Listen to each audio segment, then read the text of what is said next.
Bien, pues ahora nos encontramos vía telefónica con Servando López. ¿Qué tal, Servando? Buenos días, Eva, y buenos días a los oyentes. Buenos días. Y bueno, hoy hemos contactado con Servando porque queremos que nos hable sobre bueno, este fenómeno meteorológico que está azotando ahora mismo, ¿no? Está azotando Andalucía, Andalucía y Valencia también. Hace 2 semanas, bueno, pues destruyó, ya sabemos, ¿no?, las zonas afectadas que hay en Valencia y bueno, que tenemos otra vez aquí. Servando. Sí, dime. Servando, ¿tú nos podrías explicar qué es una dana? Pues una dana es un fenómeno meteorológico que no es la típica borrasca que vemos en los mapas que entra normalmente por el Atlántico o por Portugal.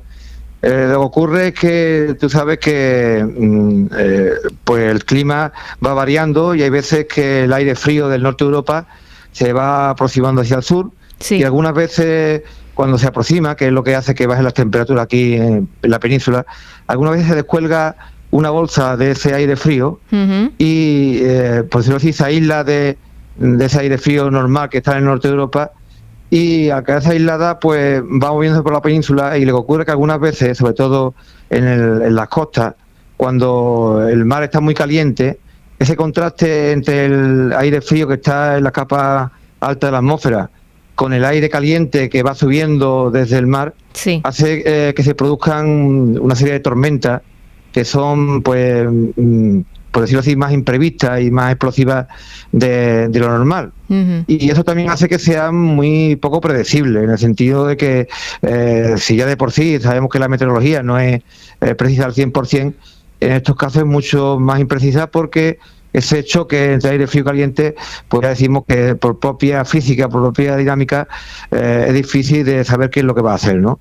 Y eso es lo que ocurrió con la dana de Valencia, porque los pronósticos ya eran alerta roja porque daban precipitaciones de hasta 150 y 200 litros en un solo día, ¿no? Sí. O sea que ya de por sí pues era para tenerlo muy en cuenta, pero como ya conocemos por los medios de comunicación, hubo bastantes puntos donde las precipitaciones fueron no de 150 o 200, sino de 300 litros, 400, 500, incluso hubo un punto donde llegaron a 700 litros, más de 700 litros en un solo día, ¿no? Sí. Y eso pues es lo que ha hecho esta dana tan especial en el sentido de lo potente y lo destructiva que ha sido, ¿no? La que tenemos ahora, ¿se prevé que sea así de destructiva? Por lo que hemos escuchado por los meteorólogos, ya digo, los distintos medios de comunicación, esta no es tan destructiva en el principio porque la bolsa esta de frío que hablamos es menos potente, es un poco más pequeña y también, pues ya por decirlo de alguna forma, el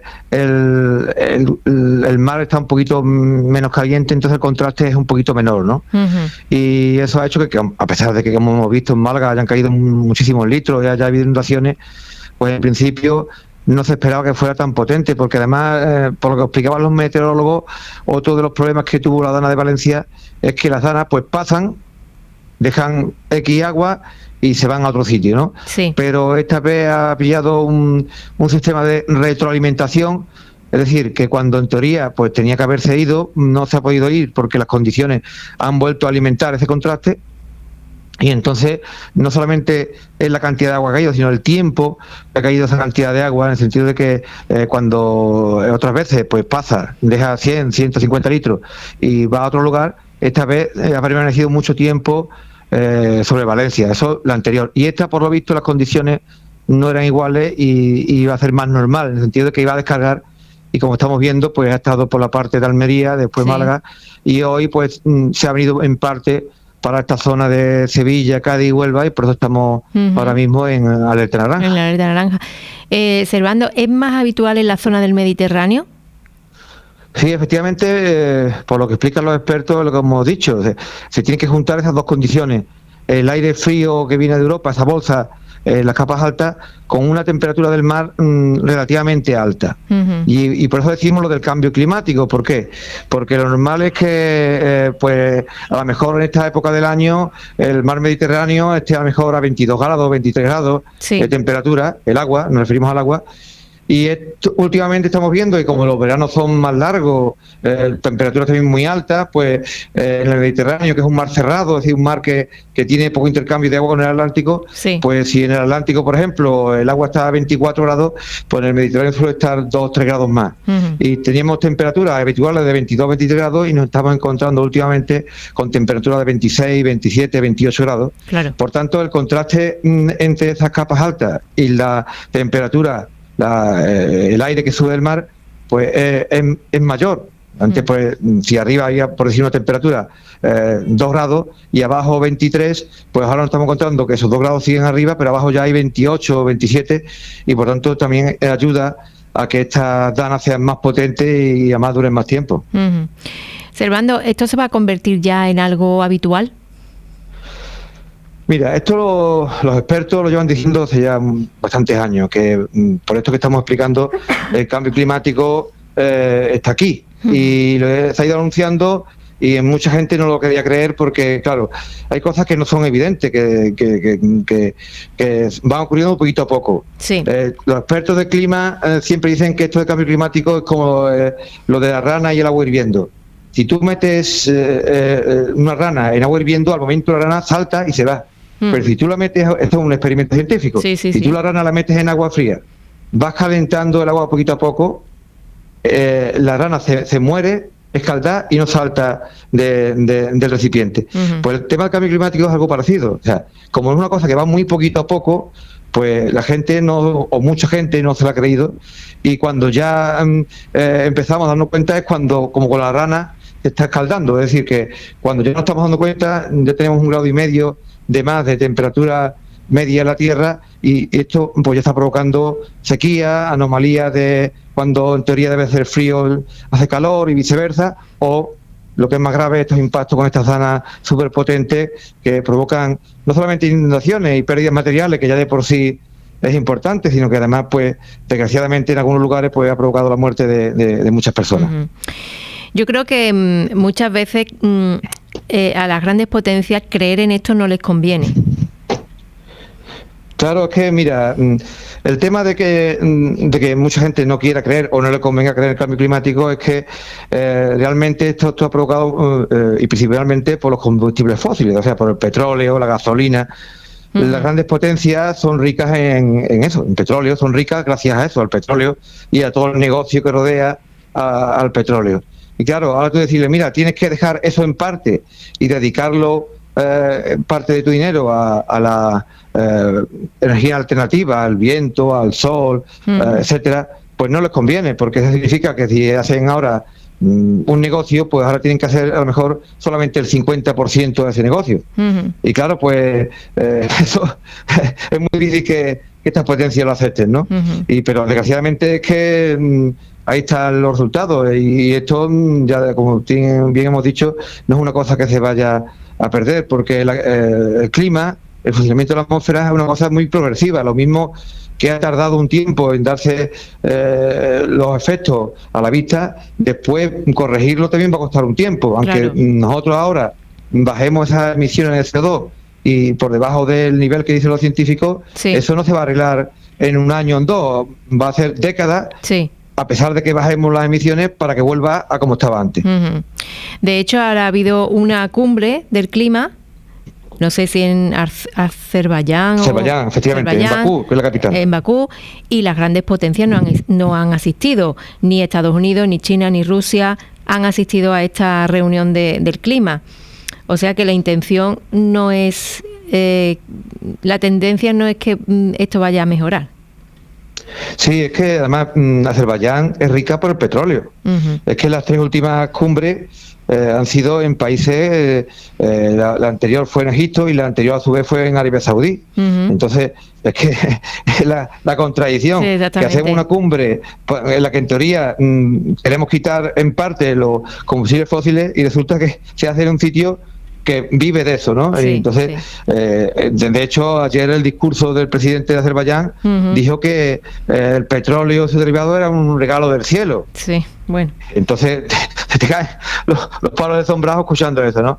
Claro, se firman muchas cosas que no obligan, hay que intentar, vamos a hacer, pero eso cuesta un dinero y aparte renuncian también a otras cosas y al final todos se quedan papel mojado, quitando quizás a los países europeos que son los más concienciados, que sí están intentando, como estamos viendo, pues potenciar la energía, fuentes alternativas. Sí. Porque además les conviene, porque nosotros somos países que dependemos del petróleo. Nosotros lo tenemos que importar. Sí. A nosotros nos conviene doblemente, porque corregimos la emisión de CO2 y porque toda la energía que producimos con el sol, que producimos con las placas solares, con los molinos de viento, con otras fuentes, con el hidrógeno verde que está a la de moda, todo eso significa que tenemos que comprar menos de fuera y también para nosotros económicamente es beneficioso, ¿no? Sí. En Europa estamos justamente al revés de lo que hemos comentado con los otros países.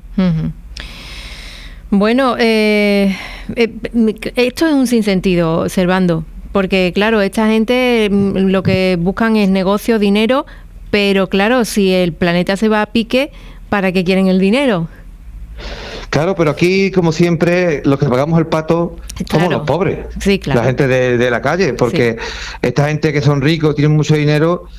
Si, por ejemplo, viven en un país que se está hundiendo y está subiendo el nivel del mar, cogen y se van a otro país donde no pasa eso. O si están en un país como España, que sobre todo la parte del sur, que vamos a tener muchas danas, mucho calor en verano, pues ellos viven aquí y dicen, no, pues ahora Dinamarca se ha puesto bien un clima muy bueno, pues se van a vivir en Dinamarca, pero los pobres no nos podemos hacer eso. Claro, tenemos que vivir donde vivimos y sufrimos las consecuencias. Eso también es otra parte por la que los poderosos pues casi les da igual el tema del cambio climático, porque ellos piensan que como tienen dinero, pues se cambian de país o se hacen casas más grandes o más altas y pagamos el pato. Como todo pasa en la vida, pues la gente de la calle que tenemos el margen que tenemos, ¿no? Bueno, y bueno, observando, al final somos los que mantenemos el sistema.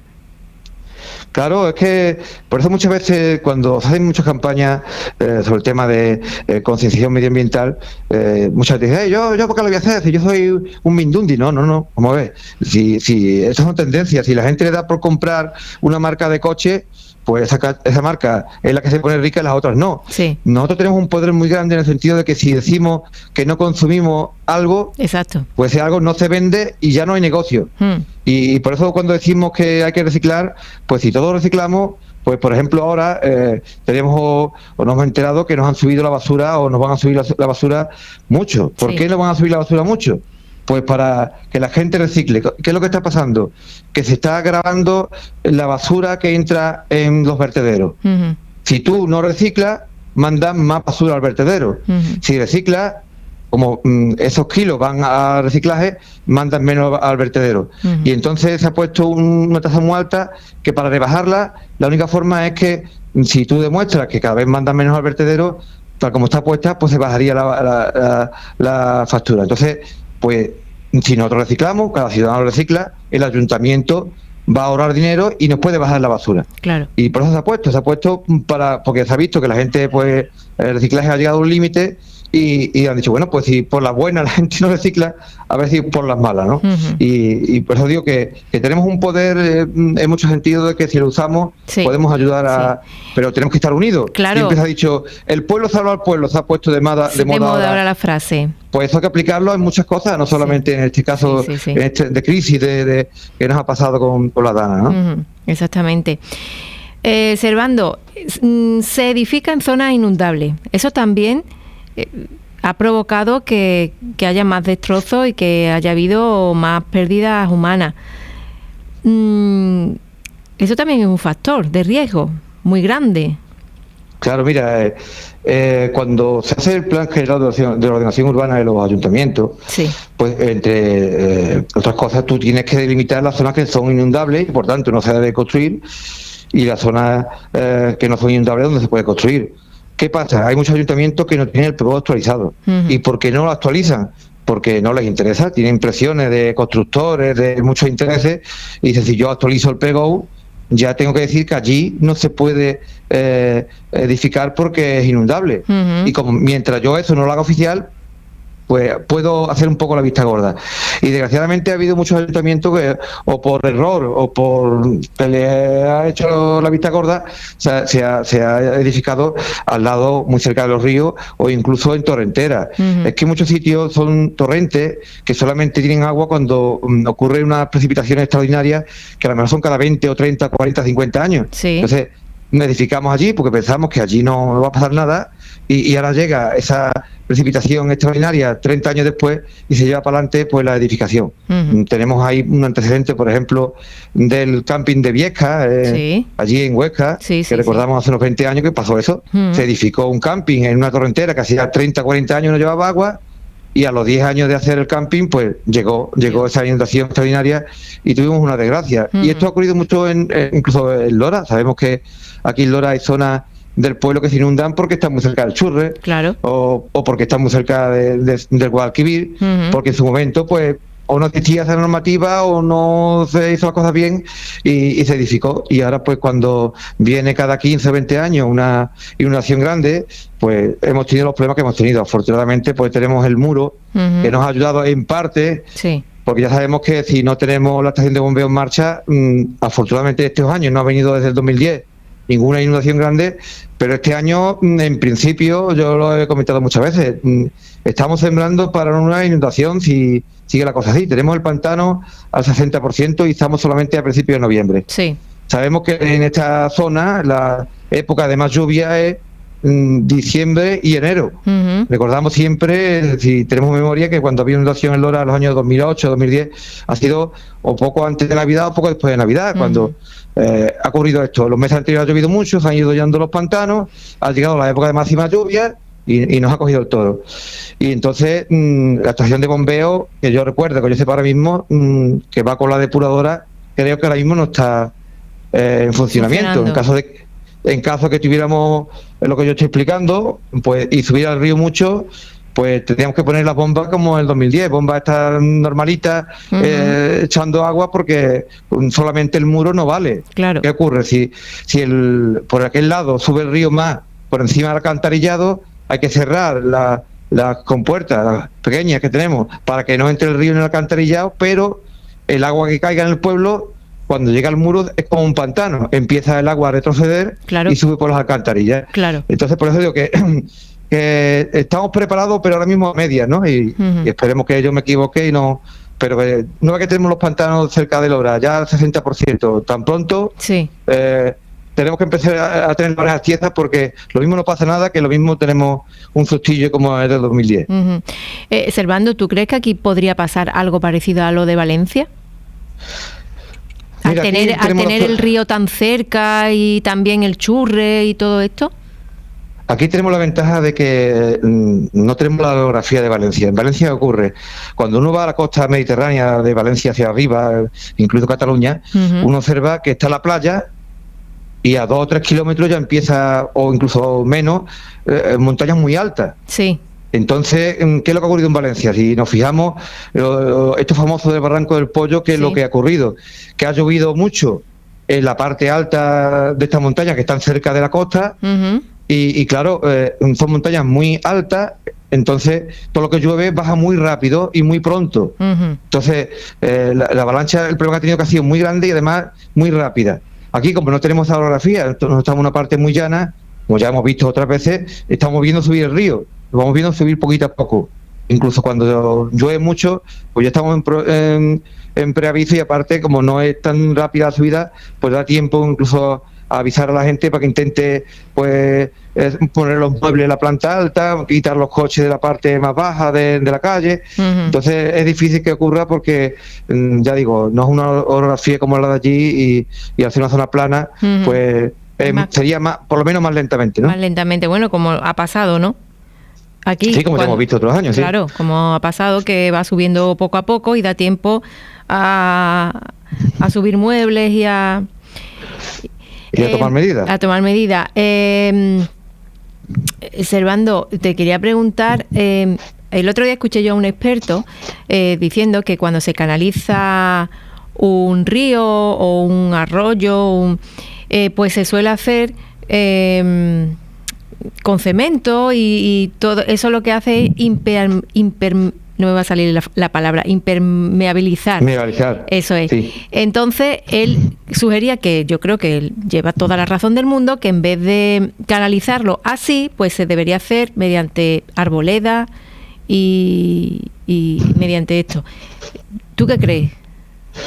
Mira, hay una imagen que se nos va a venir a la memoria porque la han puesto mucho en la televisión, que es muy clara. En uno de los pueblos de Valencia, no sé si es Paiporta, sí, el río estaba canalizado, era todo de cemento. Hay una imagen que se ve que está el río prácticamente vacío y se ve como de pronto llega una gran ola y en cuestión de segundos, pocos minutos, llena el río y ya se desborda, ¿no?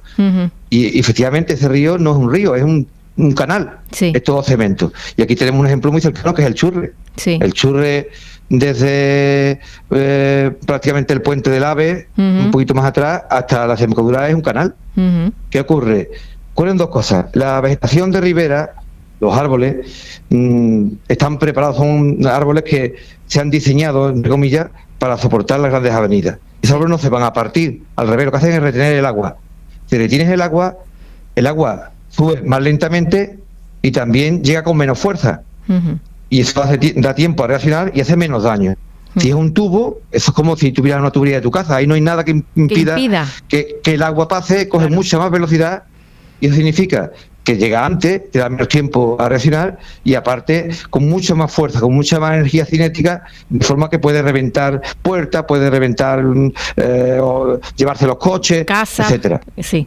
Todo. Entonces, por eso se dice que tiene que estar la ribera bien deforestada. El Churre habría que hacer lo que se llama una renaturalización, que es quitar el cemento del suelo, quitar el cemento de los lados, en los costados pones tu vegetación de ribera que está preparada, que te va a parar la inundación, y abajo, al no tener cemento, el río puede socavar. Sí. En el colegio estudiamos siempre los valles. ¿Cómo se forman los valles? Pues los ríos van erosionando y con el tiempo van ahondando los valles. Porque un río que está natural, cuando viene una gran avenida, no solamente no es que deje sedimento, es que se lleva lo que hay. Claro. Y por eso los valles se van ahondando. ¿Qué ocurre? Ahora, por ejemplo, en el Guadalquivir, que en Guadalquivir tenemos varias presas. Esas presas retienen el agua, pero también retienen los sedimentos, y los sedimentos van retrocediendo. Por eso la seña, por ejemplo, que tenemos en el Guadalquivir se rellenó y se tapó, porque tenemos la presa de Alcalá, la presa de Cantillana, que han ido reteniendo los sedimentos, y ahora, pues si antes el río cuando se inundaba dejaba algo de barro, pues ahora deja mucho más barro que antes. Y por eso hay que intentar que los ríos sean los más naturales posibles. Y sí, tú puedes, por ejemplo, un meandro, que es un círculo, que puede en un momento determinado hacer que haya una inundación más grande, lo puedes enderezar para que se retenga un poquito menos el agua, pero ese enderezamiento que tú hagas lo tienes que hacer como si fuera natural, con sus árboles de ribera, bien hecho. Hay gente que va diciendo por ahí, no, es que hay que limpiarlo, porque fíjate, después hay restos que taponan los puentes. Si nos fijamos en la imagen misma de Valencia, lo que se ven son cañas. Sí. ¿Por qué? Porque la caña es una planta invasora que no está adaptada a este ambiente. Sí. Y se parte, y efectivamente cuando tú ves las imágenes no verás una rama de un árbol, verás que el 99% son cañas. Pues sí, pues esas cañas sí se pueden quitar del río porque no tienen por qué estar allí, y además sí pueden causar daño. Pero los árboles normales, los chopos, los álamos blancos, todos estos árboles, te digo, están perfectamente adaptados, aguantan perfectamente la avenida de los ríos, no te van a dejar prácticamente resto ninguno que pueda tapar un puente, y al revés, van a hacer que la avenida sea más lenta y con menos fuerza. Me imagino que se canaliza con cemento porque es más barato y más rápido. Sí, no, porque antes había otra mentalidad, en el sentido de que se pensaba que haciéndolo así como una especie de canal era mejor, sí, porque no se había estudiado los efectos que tenían. Claro, tú cuando haces una cosa nueva, pues si no experimentas previamente qué puede ocurrir, pues hasta que no pasa el tiempo y se ve los efectos, pues no sabes si es buena o mala. Entonces, antes se pensaba que haciendo en plan canal, pues era mejor, ¿no? Pero después se ha comprobado lo que estamos hablando, que no es lo ideal, por lo menos muchos sitios, y distinto, por ejemplo, el canal de los presos, que eso está hecho efectivamente para llevar agua, es para regar, pues sí, pues se puede hacer de cemento, claro, porque tú lo que vas a enviar el agua a otro sitio y lo vas a ir derivando en acequia, sí, pero es aparte del río, no es el mismo río en sí el que se está alterando, ¿no? Uh-huh. Bueno, para terminar, Servando, ¿cuáles son tus previsiones? Bueno, sí, en general ya han dicho los meteorólogos que estas danas se pueden ir repitiendo por lo menos este año. Entonces, han venido dos muy seguidas, no tiene por qué venir tan seguidas, pero que nos tenemos que ir acostumbrando ya a que este tema de las danas es una cosa que desgraciadamente cada X tiempo pues va a ir ocurriendo y tenemos que ir tomando medidas. Una, como estamos hablando, más naturales, haciendo que los ríos funcionen como tienen que funcionar. Eso no descarta que se puede hacer en algún sitio especial, algún tipo de presa o algún tipo de canalización, pero siempre muy estudiado. Y como estamos diciendo, ahora pues afortunadamente hay ordenadores, hay estudios, hay expertos que pueden analizar todas estas circunstancias y sobre todo lo que hemos hablado antes, no dejar que se edifique en zonas inundables, y donde ya se haya edificado, si se puede corregir, se pueden quitar esas casas y ponerlas en otro lado, pues también evitaríamos muchos problemas. Y aprender de esto que ha ocurrido, en el sentido de que las administraciones se coordinen, de que las alertas la gente las entienda mejor, de que la gente se las avise con tiempo, porque ya, afortunadamente hay muchos medios para que eso se haga, ¿no? Efectivamente. Bueno, Servando, muchísimas gracias. No, simplemente quería decir una cosa que no me has preguntado, es que es una cosa que se escucha mucho decir, el tema de los dragados de los ríos, que lo dicen mucho los agricultores y algunos alcaldes. Los ecologistas, digo, no, vamos a ver, los ecologistas no es que digamos eso lo dicen los expertos, los hidrogeólogos, los ingenieros, dicen que el dragado de los ríos, aunque parezca en contra de la lógica, no es bueno porque aparte del daño natural que hacen con respecto a la flora y la fauna, que es lo que nos achacan los ecologistas, pues se ha visto que el dragado, por ejemplo, los pilares de los puentes los debilita y con el tiempo podría provocar el derrumbe de los puentes. Y aparte dicen ellos que el poquito que tú ahondes el río, aparte que ya digo, no hay dinero en España para hacerlo en todos los ríos, pero aunque se pudiera hacer, el efecto que tiene con respecto a la inundación general que se produce cuando ocurren estas cosas, dicen los expertos que sería muy leve, que aunque tú ahondaras el río, en la vía de lo realmente posible, después prácticamente la inundación casi no se notaría, ¿no? Y yo quiero que la gente, ya digo, muchas veces lo que parece lógico no es realmente lo que después muchas veces es lo ideal para que se haga, ¿no? Bueno, pues ahí queda dicho. Muchísimas gracias, Servando. Pues nada, yo espero que haya sido de utilidad esta entrevista y nada, como siempre dispuesto a que me preguntéis lo que yo más o menos pueda aportar. Muchísimas gracias. Gracias a ti, oyente.